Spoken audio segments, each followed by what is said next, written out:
Pour ne rien manquer, abonnez-vous maintenant. Sud Radio, le débat du samedi.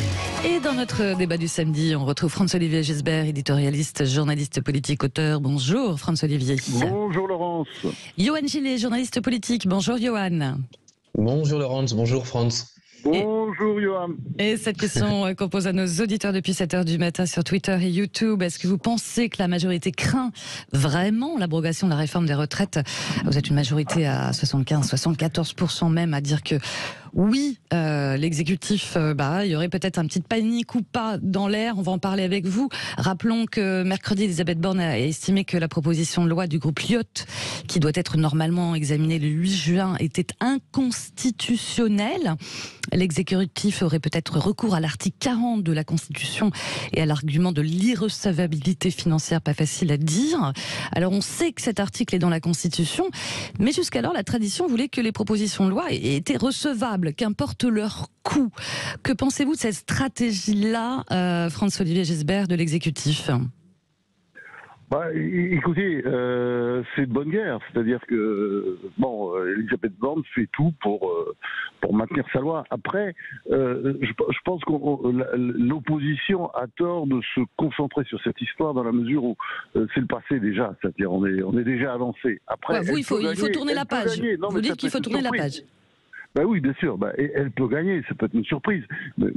A priori, comme ça, j'y crois pas beaucoup, mais c'est toujours possible. Mais cela étant, je trouve qu'on a quand même... aujourd'hui, il y a tellement de problèmes qui se posent à la France, il faudrait peut-être passer à l'essentiel. C'est-à-dire, on voit très bien que au niveau des dépenses publiques, il y a eu une espèce de délire ces dernières années, que le pouvoir en place n'a pas expliqué. Je crois que c'est le grand problème d'Emmanuel Macron, c'est-à-dire qu'il est incapable de faire une once de pédagogie, c'est-à-dire de dire aux Français, par exemple, moi j'étais tout à fait pour le quoi qu'il en coûte, mais si on fait le quoi qu'il en coûte, il faut dire, mesdames, messieurs, il va falloir payer après, parce que voilà, c'est pas gratuit. Or, il a une conception de la présidence, qui consiste en fait toujours à faire des cadeaux, comme si c'était lui qui faisait les cadeaux. Oui, il a fait ça avec les classes moyennes, etc. Le coût de la pédagogie, Oui, mais Franz-Olivier, je crois que pour les Français, la page de la réforme de retraite, elle n'est pas du tout tournée. On parle des Français là, pas de l'opposition. Oui, mais la réforme des retraites, comme vous dites, puis d'ailleurs, les auditeurs se passionnent pour cette histoire, mais je veux dire, on peut en parler aussi dans 2 ans, dans 3 ans. Il peut toujours y avoir des recours. On peut faire un jour des recours devant la Cour des droits de l'homme, pourquoi pas. Mais si vous voulez, il se pose tellement, il y a tellement de problèmes aujourd'hui qui se posent à la France qu'on peut peut-être, passer à autre chose. C'est une réforme qui n'a servi à rien.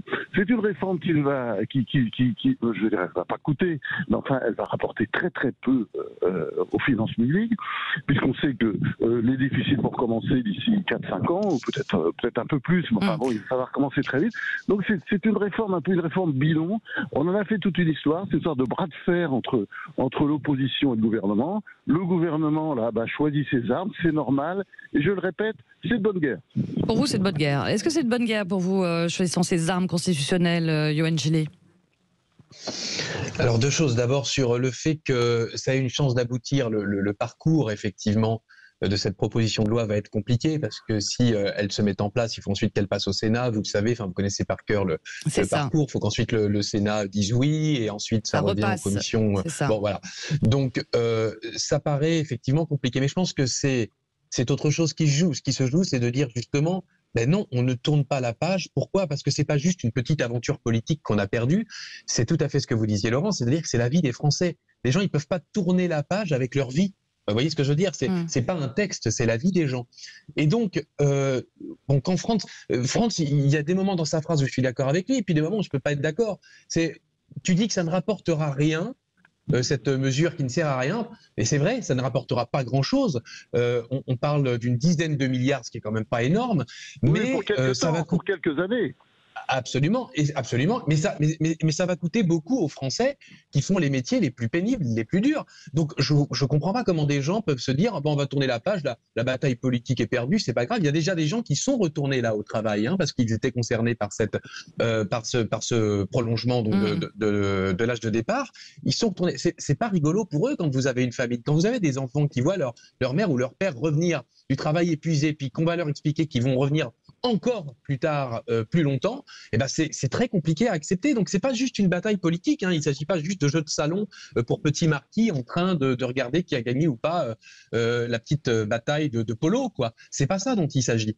Donc moi je pense que ce que fait aujourd'hui le groupe Lyot, c'est d'acter le fait que la France n'est pas du tout prête à dire bon bah on a paumé, quoi. C'est pas de ça évidemment dont il s'agit. Et puis surtout c'est aussi d'obliger le gouvernement à passer toujours plus en force pour acter le fait que c'est bel et bien sa méthode. Il les oblige finalement à mettre un coup de projecteur sur une méthode qui finalement maintenant ne peut plus être acceptée, et chaque coup supplémentaire, chaque passage en force supplémentaire sera reçu comme un coup d'épée dans la chair des Français. Voilà, c'est ce qu'ils veulent montrer, je pense, le groupe Lyot, et ils ont raison de le faire. C'est pas un groupe de dangereux gauchistes révolutionnaires, hein. Non. C'est quand même des modérés qui aujourd'hui ont adopté une position radicale. C'est pas pour rien cette affaire. Le groupe Lyot qui dénonce une dérive autoritaire inacceptable s'il fallait dégainer cet article 40, et en disant voilà, si on remet en cause ce principe, plus personne ne pourrait déposer de proposition de loi aussi. Le Parlement ne servirait à rien. C'est une vraie question aussi, François-Olivier Gisbert. Non, écoutez, il faut arrêter avec ces histoires, sérieusement. C'est une vraie question. Moi, j'ai bien entendu le discours de Johan, enfin, tout ça était quand même un petit côté pleurnichard, je suis désolé. D'abord, premièrement, nous ne sommes pas en dictature. Il y a une tribune totalement débile. Non, mais on n'a jamais dit ça. Mais il n'y a pas besoin d'hyperboliser pour essayer de décrédibiliser un propos, tenons-nous en fait. Je peux terminer. Oui, si je suis pleurnichard, toi tu m'as l'air très énervé par contre. Oui, bien sûr, mais c'est très pleurnichard. Je vais m'expliquer. Il y a une tribune dans le journal Le Monde de pseudo-sociologues l'autre jour là qui expliquait que nous sommes en dictature. Non, c'est quand même être sérieux. Je veux dire, Emmanuel Macron, bien, c'est pas mon président. Attends, je m'arrête. Puis voilà, puis vas-y. Allez-y. Je m'arrête. Non, allez-y, continuez. Bon. Alors, il y a une tribune de 4 ou je ne sais plus combien, pseudo-sociologues dans le monde, qui expliquaient que nous sommes en dictature. Non, mais je crois qu'il faut un peu se poser. Et la France n'est pas une dictature. Ces gens-là, je veux dire, ils n'ont qu'à aller au Venezuela. D'ailleurs, c'est le paradis pour les filles, soi-disant. Ils n'ont qu'à aller, je sais pas, en Russie. Ils verront ce que c'est. Non, mais d'accord, là, on parlait des sociologues, mais c'est pas le ressenti des Français. Il faut arrêter. Non, mais les mots, il faut arrêter. Deuxièmement, le fait que, voilà, Johan nous raconte une France en souffrance. Il y a une partie de la France qui souffre, c'est sûr, et je ne dirais pas là-dessus que la politique du gouvernement est toujours défendable, hein, c'est clair. Mais si on regarde les choses avec un peu d'objectivité, la France est certainement le pays le moins inégalitaire, je le répète. Mais ça, il y a encore des chiffres qui sont sortis récemment, le moins inégalitaire en Europe. Enfin, on voit très bien toutes ces finances publiques. Enfin, le fait que 56%, quand on regarde les finances publiques de la France, 56% du PIB, de la richesse nationale, ça va aux dépenses publiques. Bon, je sais qu'il y a énormément de coulage, il y a énormément de gâchis, de gabegies, mais en même temps, il y a aussi des gens qui en profitent. Donc, c'est vrai que la France, on a souvent le sentiment, c'est pour reprendre une formule de Sylvain Tesson que j'adore, qui est que la France est une sorte de paradis. Oui. J'exagère, évidemment, mais un paradis où les gens se croient en enfer. Voilà. Mais c'est pas l'enfer, la France. C'est pas vrai. Non. Moi, je ne laisse pas dire ça. Je suis très critique sur la politique de Macron. Donc, d'ailleurs, je défends pas la politique de Macron. Vous n'êtes pas très critique, là, quand même, je trouve. Mais la France n'est pas l'enfer. Non, mais faut arrêter. Il y a pas. La France n'est pas tant en souffrance. Il y a beaucoup de problèmes à régler. Et il faut les régler. Il faut passer à autre chose. Bon, il y a quand même la mobilisation depuis. Il y aura Non, mais dans 5 ans, continuons à parler encore de cette réforme des retraites. Qu'il y ait des recours, c'est normal, c'est la démocratie. Je suis pour ces recours. Je trouve que c'est tout à fait sain. Mais, et puis, moi, je suis pour la démocratie. Mais en même temps, on peut aussi parler d'autre chose. On ne va pas refaire encore une émission sur la réforme des retraites la semaine prochaine. Ah bah si, parce qu'il y a une date, le 6 juin, il y a une nouvelle manifestation le 6 juin, et il y a ce texte Lyot. On va laisser la parole à Yohann Gelé, à France. Des manifestations avec quelques milliers de personnes. Enfin, il faut arrêter à un moment donné. Il faut tourner les pages. Depuis un mois et demi, plus d'un mois et demi, plus de 2 mois. Bon, Yohann Gelé, on a bien compris que vous vouliez absolument tourner la page, Yohann Gelé. Pas vous, Yohann Gelé. Bon, alors, moi, c'est pas que je veux ou que je veux pas. Moi, justement, je suis en République, donc je suis pas un seigneur, donc c'est pas à moi de dire aux gens ce qu'ils ont à faire. Donc, premièrement, effectivement, si je me suis juste permis, non pas d'interrompre France, mais de faire une précision qui consistait à dire c'est pas ce que j'ai dit du tout, c'est pas mon propos. Donc, je disais attention à l'hyperbolisation, qui est le premier stratagème d'ailleurs des 38 stratagèmes de Schopenhauer, qui consiste à essayer d'exagérer le propos de la personne qui débat avec soi pour ne pas parler de ce dont la personne est en train de parler. Donc c'était juste pour ça que je me suis permis de dire, personne ici n'a parlé de dictature. Je parlais de passage en force. Bon. Deuxièmement, la deuxième des choses, c'est que il me semble que, enfin, je ne sais pas ce qu'il y a de plus important, effectivement, comme problème en France que la vie des gens. Et là, c'est de la vie des gens dont on parle, hein, parce que la politique, elle est faite pour améliorer la vie des gens. Troisièmement, j'aime profondément ce pays, j'aime profondément la France et j'aime profondément la République. Et c'est pas parce qu'elle est mieux qu'ailleurs, ce que je suis tout à fait prêt à accepter avec toi, France, mais c'est pas parce qu'elle est mieux qu'ailleurs on doit s'en autosatisfaire. La République, c'est un perfectionnement permanent. C'est un projet puisque c'est tendre vers un idéal sans jamais pouvoir l'atteindre totalement, mais c'est tendre vers un idéal. Donc nous ne sommes pas là pour nous dire c'est mieux qu'ailleurs, c'est bien, c'est non, ce n'est encore pas suffisant. C'est notre travail à tous, y compris en tant que citoyens. Regardez comment nous-mêmes, on se positionne parfois un peu plus en consommateur qu'en citoyen. Et non, nous avons le devoir de nous comporter en citoyens.